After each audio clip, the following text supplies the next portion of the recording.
Hey everybody, it's Diane Gale here from the blog and YouTube channel Sustainable Slow Living. And today, you and I are going to make some red clover jelly together.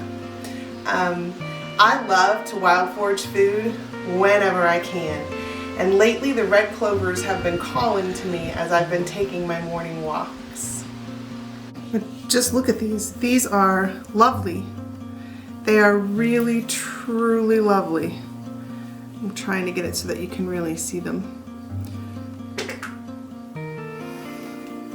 And these are a little bit wilted. I'm not sure if you can really tell that on camera or not, but the reason for that is when you wild forage blossoms, you want to take and spread them out on a tray, and then you want to leave them outside for 24 hours so that any little critters that have made themselves comfortable in the blooms will vacate. They will vacate on their own in about 24 hours. I have seen bloggers put up that you should just put your material outside for an hour, but I can tell you from experience that that's not accurate. You need to leave it outside for 24 hours. And that is what I've done, and that is why we're a little wilted, but you can see how beautiful they are, I'm sure. Very happy with my little red clover haul. So the next thing you're going to want to do is you're going to want to separate the blossom from the green. So I usually just take and pull the blossom up like that with my hand and pull the green down. And then I just take, oh, you can't really see me there. Pull the green down, and then you can see right here I clip as close as I can to the flower, and there you go. You're gonna need about 2 to 2.5 cups of blossoms, so I've got a little bit of work ahead of me.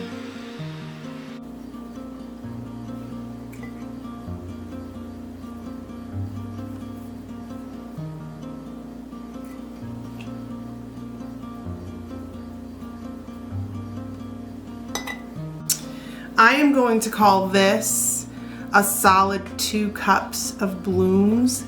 The 2 cup mark is right there, so it's a little bit over. But I feel like if you just, and you probably do want to just tuck it in a little, and that kind of puts it at the 2 cup bloom. You don't want to compress them down, but tucking it in a little bit and making it a snug 2 cups should work out well. The next thing you're going to want to do is make an herbal infusion with your blossoms. So take about 4 cups of water and heat it up on top of the stove in a saucepan. Don't let it get to a boil, just heat it until you see all those little bubbles forming on the bottom of the pan. And then you're just going to want to pour that hot water right over the blooms until you fill your jar. And take a lid and just kind of leave it cocked on that jar. You can put it right on without tightening it. Oh. I don't do that. I always leave it a little cocked just because the visual helps me.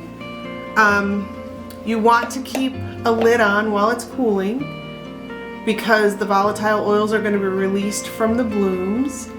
And that is where the goodness is, folks. The volatile oils have the fragrance and the flavor, so you want to keep those oils inside.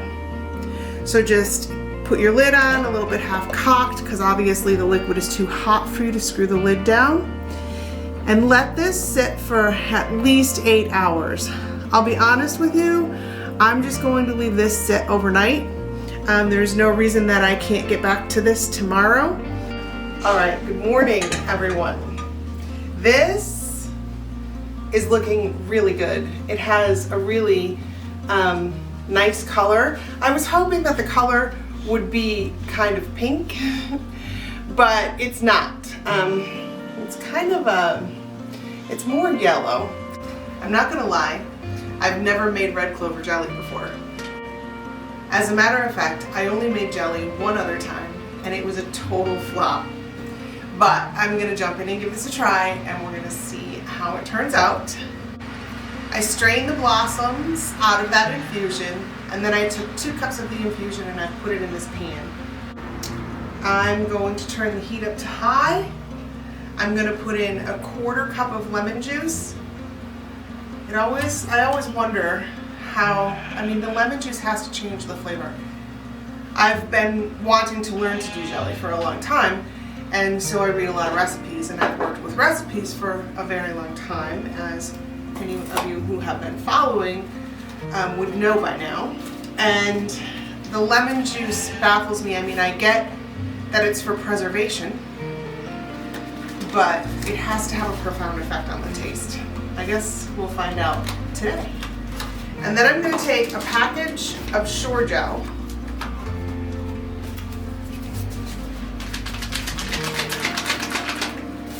And I'm going to put that in the pot as well.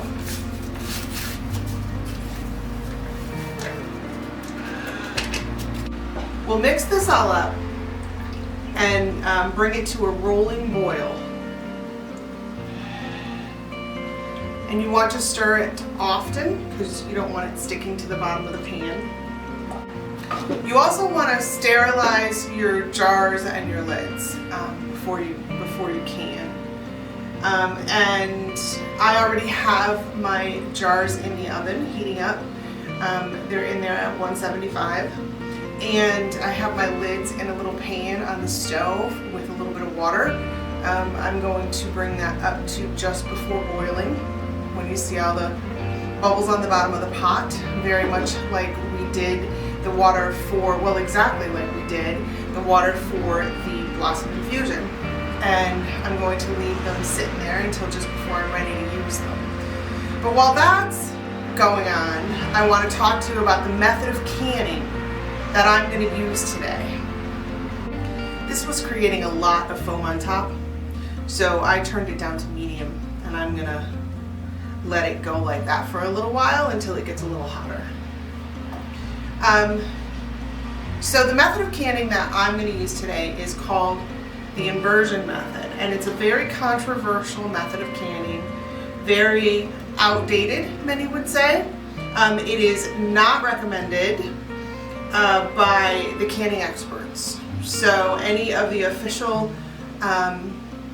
canning literature that you find out there is going to tell you that it's not safe. And I can believe that with it, just like with any method of canning, there are likely things that can happen. So if you are uncomfortable using that method, I totally get it. I am actually going to provide you a link to a video by YouTubers that I follow, Living Tradition Homestead. I have followed them for a very long time. They do really great work. They're very thorough in how they explain things.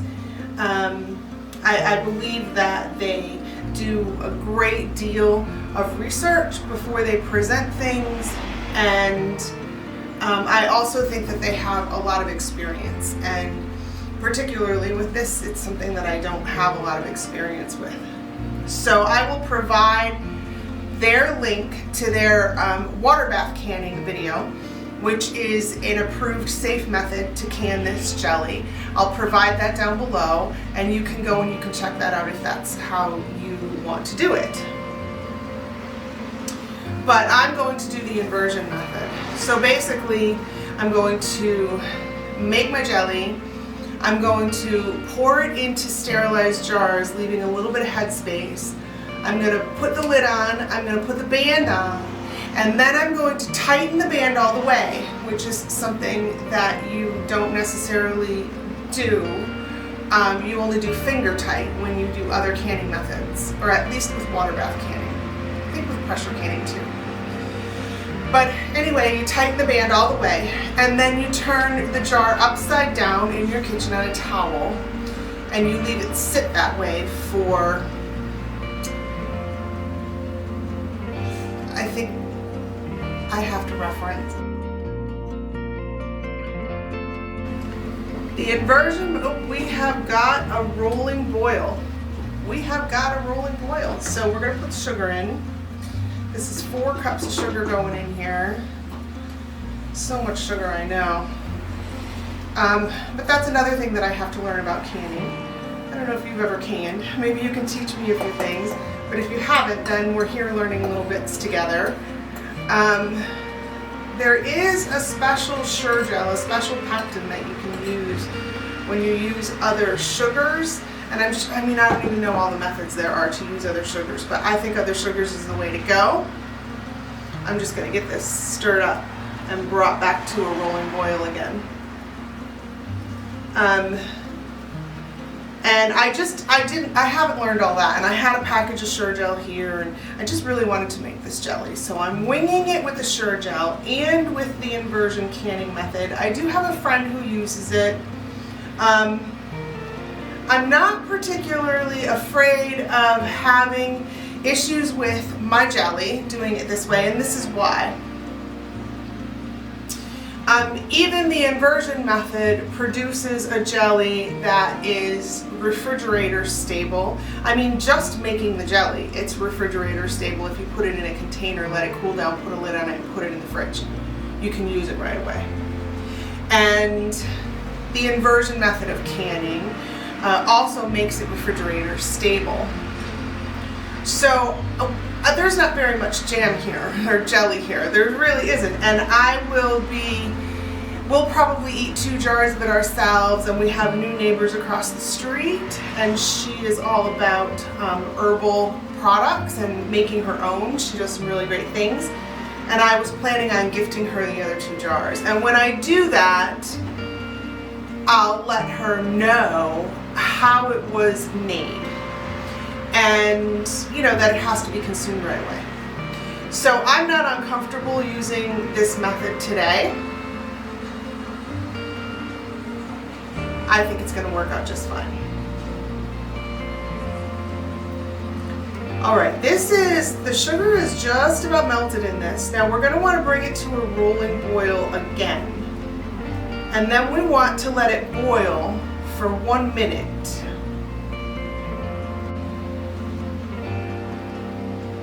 Oh my goodness, I'll tell you something. It smells divine. Okay, you guys. Oh, we have reached rolling boil status, so we have 1 minute to go.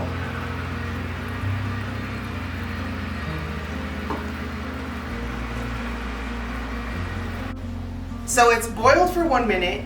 There's foam on top. And we're going to do our best to skim that off using this little strainer. It actually comes off quite easily. I've gotten most of the foam off top. I'm going to get my jars and my lids, and I'm going to show you how to do this inversion canning method. So now we're just going to fill our jars with our jelly. Oh, there's a mosquito who wants to be my friend. We're going to fill our jars with our jelly. I'm going to use a funnel just because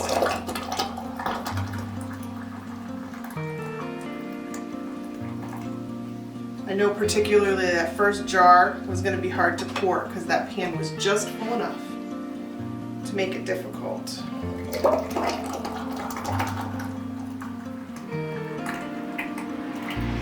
This is starting to set up already because normally I would move a lot faster in the kitchen, but I was trying to set things up here for the video. And so this jelly is, it's already chunky. I think if nothing else, I've succeeded at making my first batch of jelly that sets up.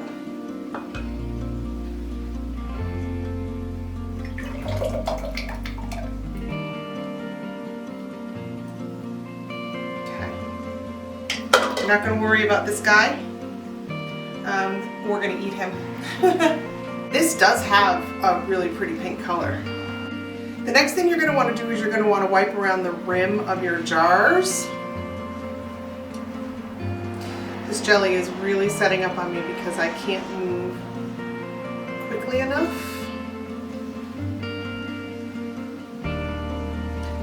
Because of filming. But that won't be happening to you. you're going to want to take and wipe all around the rim of your jars because you don't want any jam there. I keep calling it jam, and it's not. You don't want any jelly there because it will keep a seal from happening. I guess I could have just skipped the whole canning thing on these. It's 3 beautiful little jars of jelly. I could have just left them cool right like they are and then put lids on them and put them in the fridge to eat. But I didn't. We have already started inversion canning, so we are going to move forward. So you're going to put your lids on, and then you're going to take your band and you're going to put it on tightly, not fingertip tight, but tightly. So I go fingertip tight and then I tighten it up.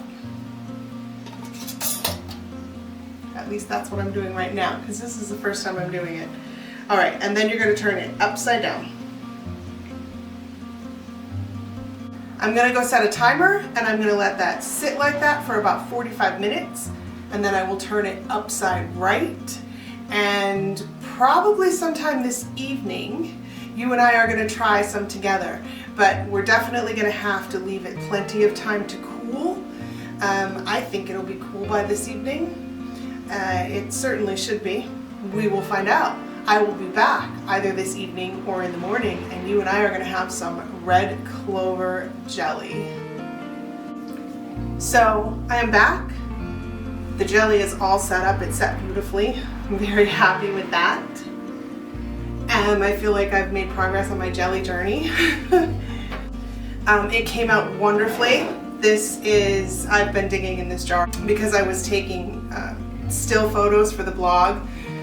So it's a little messy, but I want to hold it up there so maybe you can see the color. It's actually a really pretty color. And I'm going to be honest with you, I have had a lot of floral foods before, and I'm not always a huge fan of floral foods. They're trendy and, you know, they're attractive, and sometimes they taste good, a lot of times they don't. And as far as touting the health benefits of them to people, I've studied herbalism for a lot of years, and I have to tell you that I love red clover as a medicinal, but when you make 3 little jars of jelly with 4 cups of sugar, I think that kind of offsets the medicinal value. So I really wouldn't eat red clover jelly as a medicinal, but I will make it again because it is really delicious. I have some biscuits here that I made.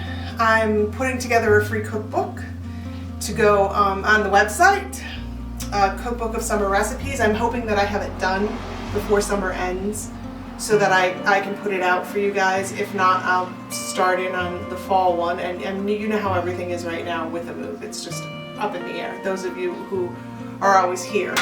And for those of you who aren't, I'm moving to North Carolina, and so everything is in a state of unrest. But anyway, I made this biscuit, this herb-infused biscuit, for a strawberry shortcake recipe that's going to go in that cookbook. I was working on that today. And I put a little bit of butter and some jelly on it, and I am about to have a taste.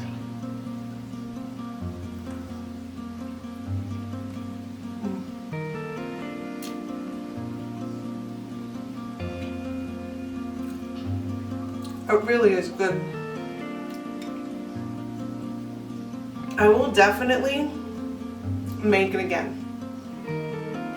For sure.